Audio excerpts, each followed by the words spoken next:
Hi guys, it's Sandy. Welcome to my channel. I like to share healthy living, healthy eating tips, living on a budget, those kind of things on my channel. And today I've got a healthy cookie recipe. This is like a breakfast cookie that you can just grab and go in the mornings or grab as a snack if you want to. It only has 3 basic ingredients, super easy to make. So if you're trying to eat healthier or if you just don't want all the sugar from regular cookies to give your kids or yourself, this is the cookie for you. Okay, so the first thing you're gonna need are 2 bananas. Now you want the bananas to be as ripe as possible. These are the bananas that I have on my counter. If I kept them for a few more days, they'd be even riper and even better. The riper your banana, the sweeter it is. But this is what I'm gonna use because this is where they are. You just take your bananas and just smash them up in the bowl. And I switched over to my potato masher. It actually works super well if you have a potato masher. So all I'm gonna do is mash this up just as smooth as I can get those little bitty pieces. And the next thing you're gonna need is 1.5 cups of oats. I'm going to put the recipe in the description box below, but the recipe calls for 1 cup of quick cooking oats and 1/2 cup of Old Fashioned Oats. I only have Old Fashioned Oats, so I'm going to show you how to make quick oats. You're just going to cut it up into a NutriBullet or a blender or food processor, whatever you have.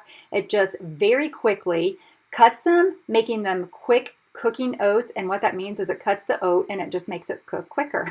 That's simple. And that quickly, it's the consistency I need. So these were the quick oats that I made in my NutriBullet already that I told you that only takes a second to make. Or if you have quick oats at home, then use all quick oats.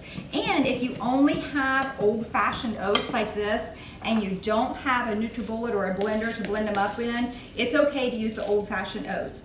1.5 cups. The only thing is it's going to take longer for the banana to absorb in the Old Fashioned Oats, so they'll just have to sit a little bit longer so it's all absorbed in. So you're just going to mix these 2 ingredients together.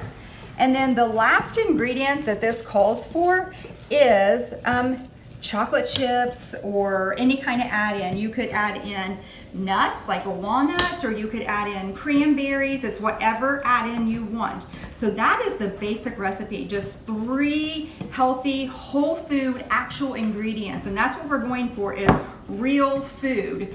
But to make these cookies taste even a little bit better, it is nice to put in some salt, a little bit of vanilla, some maple syrup, and some cinnamon. So that's what I'm gonna do before I add in the chocolate chips. So I already measured out, just for time's sake, the salt. So I'm gonna put in 1/2 teaspoon of sea salt, 1 teaspoon of cinnamon. If you don't like cinnamon, leave it out. We like cinnamon, so I want that taste in there. It just adds a little bit more flavor.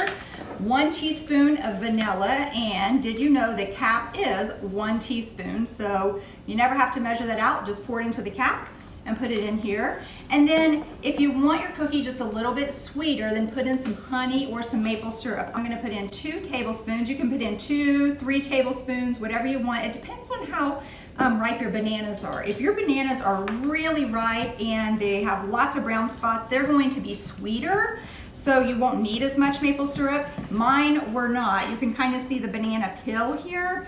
It has some brown spots, but it's not completely, lots of brown onto it, so it's not as sweet. So I'm going to add that maple syrup. These are just additives. It just adds more flavor to it. And now this is where I said you could put in chocolate chips, which is what I'm going to use. You could add some nuts to it, some cranberries. You could do raisins. You could do cut up almonds, whatever you want. And you're going to need 1/3 to 1/2 cup of add-ins. I'm going to put in 1/2 cup because I do like chocolate, so it's just a nice little treat to have. Mix this up, and that quickly your cookies are done.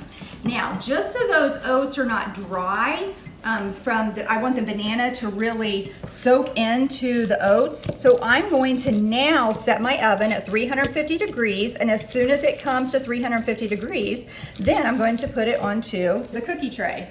If you'll stop just a second, hit the like button below and hit subscribe, I really appreciate it.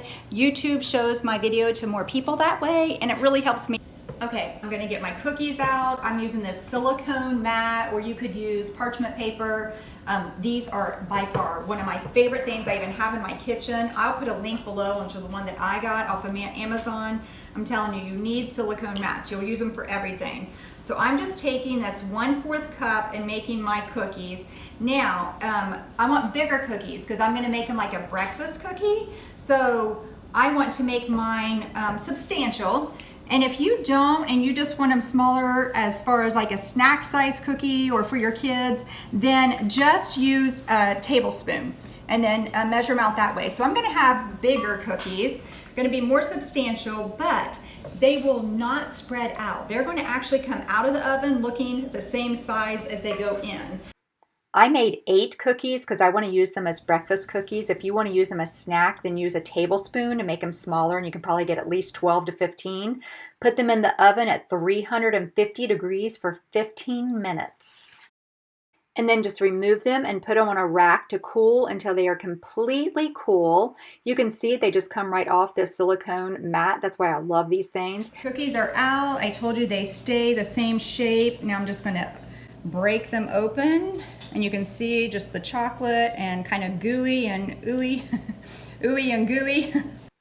And then they can be stored in the refrigerator for a week, or you can put them in the freezer up to 3 months and then just get them out whenever you want to use them. Warm them up just a tiny bit in the microwave, and they are delicious. And then you could just have a cup of coffee or a cup of tea and have your breakfast cookie. Another yummy way to eat it is just by putting some peanut butter on top. You got a little bit of healthy fat and protein that way, and it's just a really quick, you saw how quick this comes together, and it came together in one bowl. So it's super easy to make, really good to eat, and it's just a nice healthy cookie of whole actual food. That's it for now. Until next time, I'm out.